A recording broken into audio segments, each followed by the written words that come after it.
మూడవ రహస్యం, భక్తులెవ్వరూ స్వామివారి పూర్తి కళ్ళను దర్శించలేరు.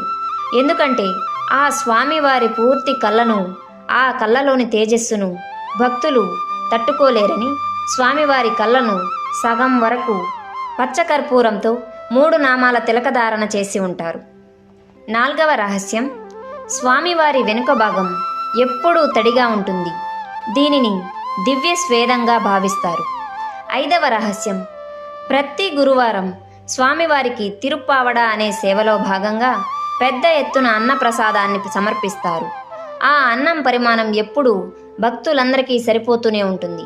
ఎంతమంది భక్తులు వచ్చినా సరే కొరత ఉండదు. ఆరో రహస్యం, గర్భగుడిలో దీపం ఎవరు వెలిగించారో తెలీదు, ఎప్పటి వరకు వెలుగుతుందో తెలీదు. ఇది ఎప్పుడూ వెలుగుతూనే ఉంటుంది. అది ఎన్నో సంవత్సరాలుగా నిరంతరం వెలుగుతూనే తన ప్రకాశవంతమైన కాంతిని ఆ గది మొత్తం నింపుతుంది.